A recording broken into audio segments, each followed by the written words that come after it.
Selamat pagi, Bapak Ibu Saudara sekalian yang dikasihi Tuhan Yesus.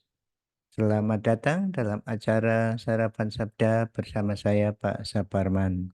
Sarapan kita pagi hari ini masih berhubungan dengan Yohanes Pembaptis. Akan saya bacakan mulai dari ayat 15 sampai dengan ayat yang ke 28. Ini panjang sekali, tapi ingin saya sampaikan bagaimana karakter, mungkin sifat, atau mungkin ya siapa Yohanes yang diceritakan oleh penulisnya ini. Yohanes Pembaptis, tapi yang nulis ini adalah Yohanes. Yohanes menceritakan siapa Yohanes Pembaptis itu. Jadi mulai ayat yang ke-15 sampai panjang 28 nanti. Dan inilah kesaksian Yohanes Pembaptis. Oh, tidak ada pembaptisnya ya.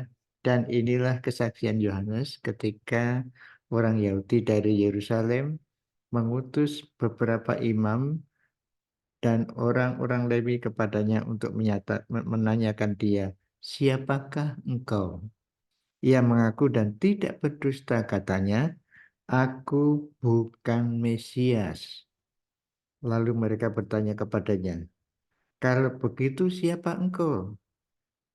Elia, katanya. Kalau begitu siapa engkau? Elia. Dan ia menjawab, bukan. Engkaukah nabi yang akan datang?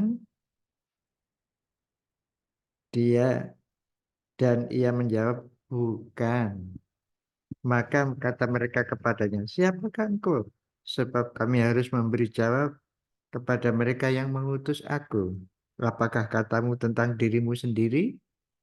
Jawabnya, akulah suara orang yang berseru-seru di padang gurun, luruskan jalan Tuhan, seperti yang telah dikatakan Nabi Yesaya. Dan di antara orang-orang yang diutus itu ada beberapa orang Farisi. Mereka bertanya kepadanya, katanya, mengapakah engkau membaptis jikalau engkau bukan Mesias, bukan Elia dan bukan Nabi yang akan datang? Yohanes menjawab mereka, katanya, aku membaptis dengan air, tetapi dia yang tidak kamu kenal, yaitu dia yang datang kemudian daripadaku membuka tali kasusnya pun aku tidak layak. Hal itu terjadi di Betania yang di seberang sungai Yordan, di mana Yohanes membaptis. Nah, Bapak Ibu Saudara sekalian yang dikasih Tuhan, inilah sikap atau karakter hamba Tuhan. Yang pertama itu jelas itu ia jujur. Katanya dia tidak berdusta. Aku tidak berdosa. Dia tidak mau berdusta. Ia jujur. Karakter Yohanes Pembaptis ini. Kemudian juga dia tahu. Lagi-lagi kejujuran ini sulit mungkin ya. Karena dia jadi pengkhotbah besar. Lalu di, di diharapkan kemungkinan ini Mesias, mau menjawab Mesias begitu atau seorang nabi, tapi dia jujur tidak mau menggunakan kesempatan itu untuk dirinya sendiri. Dia jujur. Yang kedua, dia tahu tugasnya. Dia tugasnya yaitu menyiapkan jalan Tuhan. Dan bahkan dia berkata, akulah suara orang yang berseru-seru di padang gurun, luruskan jalan Tuhan seperti yang telah dikatakan Nabi Yesaya. Dia tahu betul tugasnya. Tugasnya di padang, katanya ini. Di padang gurun. Ini orang luar biasa ini ya. Tugasnya di padang gurun, bukan di kota. Nah, bagaimana kalau diundang kebaktian di kota? Wah, dia dapat honor banyak sekali mungkin. Tapi dia tugasnya di padang gurun. Dia tahu tugasnya. Peranannya dalam pelayanan Tuhan dia tahu. Jadi pengkhotbah di padang gurun, bukan di kota.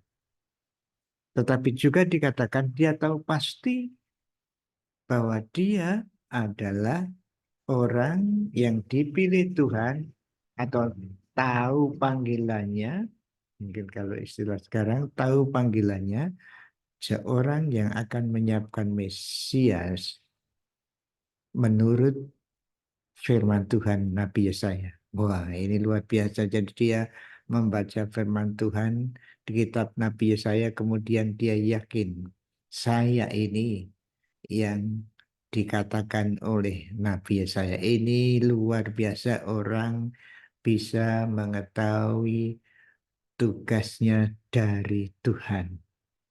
Baik Bapak Ibu Saudara sekalian, saya ulangi lagi, apakah Bapak Ibu Saudara dan saya tahu persis apa yang ditugaskan kepada saudara dalam pelayanan ini?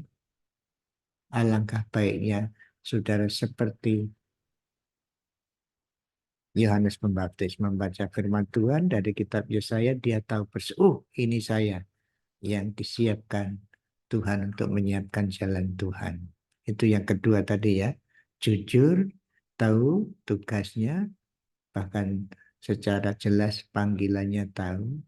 Dan kemudian yang berikutnya adalah rendah hati. Nah ini penting, rendah hati.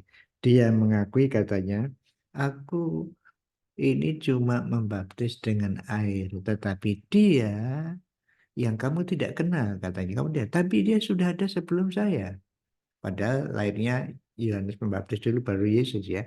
Tetapi Yohanes Pembaptis tahu betul siapa Yesus, sudah ada sebelum dia ada. Seperti yang di dalam pasal 1 ayat 1 ya, pada mulanya ada firman.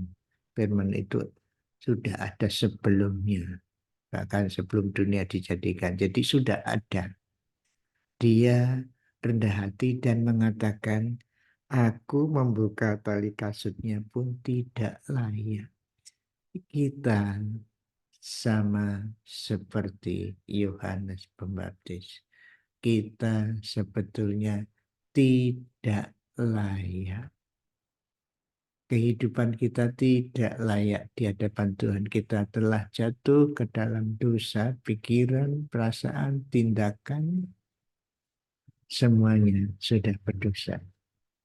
Tetapi Tuhan melayakkan Yohanes dan melayakkan Bapak Ibu Saudara dan saya untuk menjadi anak-anaknya karena Yesus Kristus. Jadi Bapak Ibu Saudara, mari kita sedapat mungkin berusaha mengikuti teladan Yohanes itu, jujur dimanapun saudara, jujur. Ini sulit saya kira juga, jujur itu. Kemudian yang kedua, tahu persis tugas Bapak Ibu Saudara di dalam pelayanan. Yang ketiga, rendah hati. Ini yang sulit. Tetapi mari kita mohon Allah menolong kita supaya kita bisa jujur, bisa tahu tugas kita dan rendah hati. Mari kita berdoa. Tuhan, jadikanlah kami hamba-Mu yang jujur. Banyak hal yang menggoda kami supaya kami tidak jujur.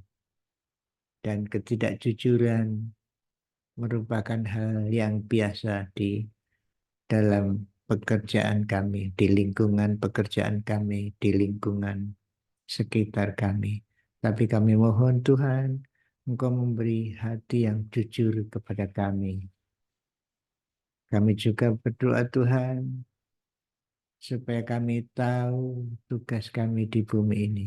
Tahu karunia yang Tuhan berikan kepada kami sehingga kami hidup sesuai dengan rencana-Mu. Lebih daripada itu juga Tuhan, tolonglah kami bisa rendah hati. Sadar bahwa sebenarnya kami tidak layak. Hanya Engkau yang patut kami sembah, kami puji. Jikalau kami dapat pujian, oh Tuhan, ini karena Engkau. Biarlah pujian ini kami kembalikan kepadamu oleh karena Engkaulah yang layak menerima pujian dan kami tidak layak. Tetapi Engkau layakkan di dalam Kristus Yesus. Terima kasih Tuhan. Dalam namamu kami berdoa. Amin. Bapak Ibu Saudara sekalian yang dikasih Tuhan, selamat berkarya hari ini. Kiranya firman Tuhan dengan pertolongannya kita dapat menerapkan. Amin.